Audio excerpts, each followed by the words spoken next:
شعر نہیں پڑھا.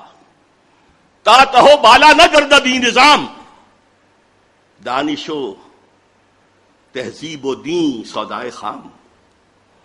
جب تک یہ بینکوں کا نظام تہو بالا نہیں ہوتا، ختم نہیں ہوتا، اپروٹ نہیں ہوتا، اس وقت تک دانش کیا بات کرتے ہو دانش کی، تہذیب کیا بات کرتے ہو تہذیب کی، دین کیا بات کرتے ہو دین کی، سودائے خام. یہ تو بڑے کچے خیالات ہیں. دوسرا لحاظ بھی گلوبل ہے. تیسرا لحاظ البتہ ابھی کچھ مشرقی ممالک خصوصاً مسلمان ممالک پر پوری طرح نہیں اڑا ہے. وہ اگر آپ protocols of designs, elders of designs پڑھیں گے تو معلوم ہوگا کہ یہ بھی ایک پورے پلان کے تحت ہو رہا ہے. شرم و حیا کے تصور نکال باہر کرو، عصمت و عفت کا تصور نکال باہر کرو. عزیز ماقف نے تو کہا کہ خانہ داری بھی کرے، وہ کہتے ہیں خانہ داری اس کا کام ہے ہی نہیں. اگر وہ کرے گی تو اجرت مانگے گی شوہر سے، بچے جنے گی تو اجرت مانگے گی شوہر سے. یہ تو social engineering program of United Nations Assembly کا ہے، جس کا سب سے بڑا جو ہے چمچہ اس وقت صدر مشرف بنا ہوا ہے. پوری دنیا میں کہیں نہیں ہے کہ عورتوں کو اس طریقے سے سیٹیں. ڈیموکریسی کا معجزہ ہمارے برابر موجود ہے. انڈیا معجزہ مانتی ہے دنیا اس کو، کہ مانا جاتا ہے کہ ڈیموکریسی جو ہے وہ لو پرسنٹیج آف لٹریسی کے ساتھ نہیں چل سکتی، اور وہاں چل رہی ہے. یہ معجزہ ہے. اسی لیے وہ ہندوستان کی پرستش کرتے ہیں. ڈیموکریسی ان کا مذہب ہے. امریکہ میں نہیں ہے، کہاں ہے؟ لیکن وہ شیطان کے چمچے جو ہے وہ شیطان کو کوئی کان قطر دیں گے، اس کو بھی پیچھے چھوڑ جائیں گے. اس کے ضمن میں ڈاکٹر جاوید اقبال صاحب کی خاص طور پر توجہ منعطف کراؤں گا. رینڈ کارپوریشن جو امریکہ کا ہائیسٹ لیول کا تھنک ٹینک، اس کی تازہ ترین رپورٹ جو آئی ہے اس میں انہوں نے مسلمانوں کو 4 طبقات میں تقسیم کیا. ایک فنڈامنٹلسٹ ہیں جو اسلام کو صرف مذہب نہیں سمجھتے، نظام سمجھتے ہیں. دی پولیٹیکو سوشو اکنامک سسٹم، یہ ہماری ہٹ لسٹ پر نمبر 1 ہے. انہیں ہم نے ختم کرنا ہی کرنا ہے، یہ ہمارے دشمن ہیں. اس لیے کہ انہیں مذہب سے دشمنی نہیں ہے. نمازیں پڑھو. تم آئے امریکہ میں، تم نے چرچ خریدے، مسجدیں بنا لی، ہم نے تو کوئی اعتراض نہیں کیا. تم نے سینیگوگز خریدے، مسجدیں بنا لی، ہم نے تو کوئی اعتراض نہیں کیا. تم رمضان میں روزے رکھتے ہو، ہم تمہیں ایک افطاری پارٹی دے دیتے ہیں وائٹ ہاؤس میں. تم عید اور بقرعید مناتے ہو، ہم یادگاری ٹکٹ ایشو کر دیتے ہیں. ہاں، تمہارے اسلام سے بھی کوئی دشمنی نہیں. ہاں، Islam is a politico socio economic system, جسے وہ پولیٹیکل اسلام بھی کہہ دیتے ہیں، یہ ہمارا دشمن ہے. اور اس کی وجہ صاف ہے. نصف صدی تک جو کولڈ وار جاری رہی وہ نظام کی جنگ تھی، مذہب کی تو کوئی جنگ نہیں تھی.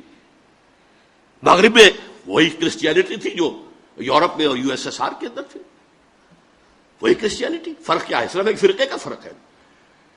پروٹیسٹنٹزم ہے، کیتھولسزم ہے، اور جس کو کہتے ہیں وہ مشرقی آرتھوڈاکس، ایسٹرن آرتھوڈاکس. یہ اللہ اللہ خیر چلو، مذہب تو ایک ہے. ساری جنگ نظام کی تھی.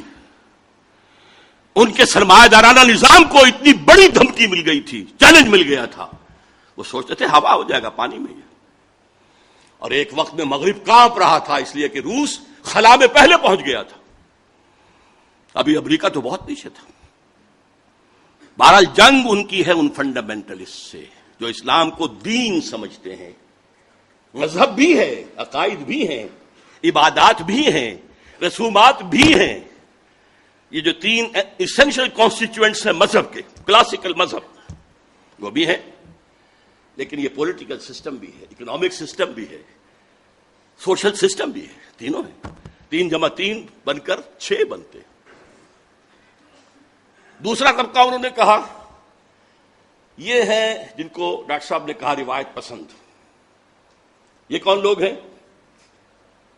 وہ بھی ٹریڈیشنلسٹ کہتے ہیں اس لینڈ کارپوریشن میں. یہ وہ ہیں جو قال اللہ قال رسول میں مگن ہیں، مدرسوں میں ہے، مسجدوں میں ہے. یہ ہمارے لیے کوئی براہ راست چیلنج نہیں ہے. لیکن اگر خدا نہ خواستہ وہ ٹریڈیشنلسٹ جو ہیں وہ فنڈامنٹل سے مل جائے تو بہت خطرناک ہے، اس لیے کہ ان کے پاس ذریعہ ہے پبلک کے سامنے آنے کا، مساجد ہے، ہفتے وار جلسہ منعقد ہوتا ہے۔ تو تیسرے نمبر پر ہیں ماڈرنسٹ،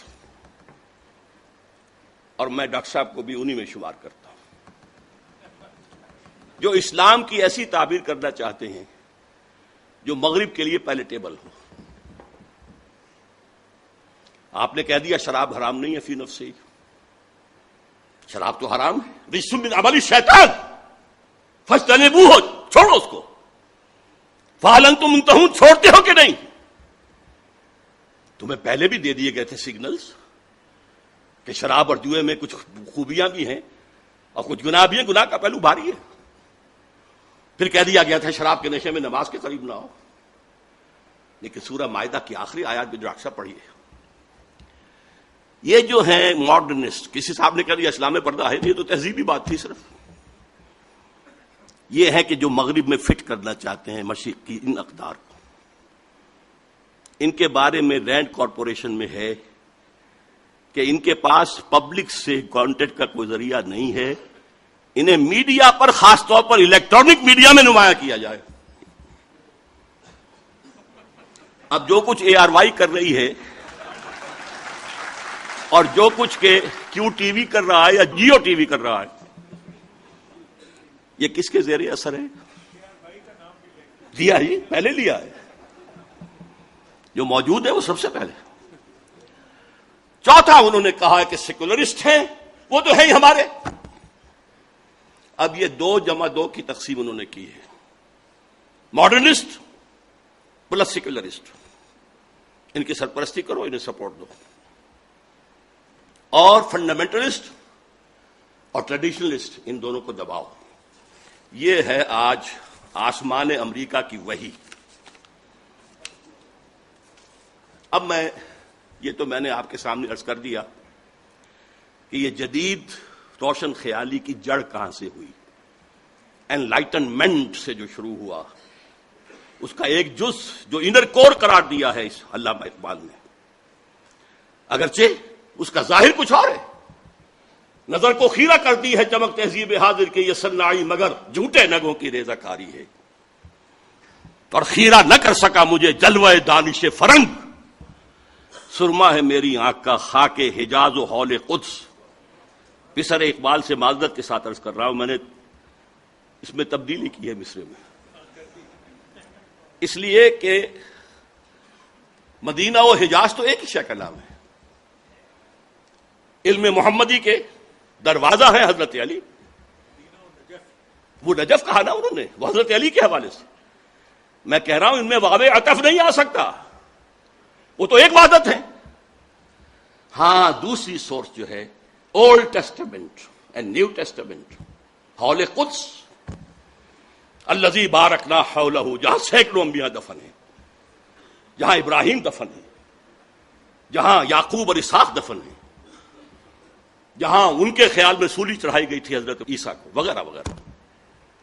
تو میں نے اس میں ترمیم کی ہے، اور مجھے امید ہے میں کوئی علامہ اقبال کے کلام کا یا پیغام کا ماہر ہونے کا دعویٰ نہیں کرتا،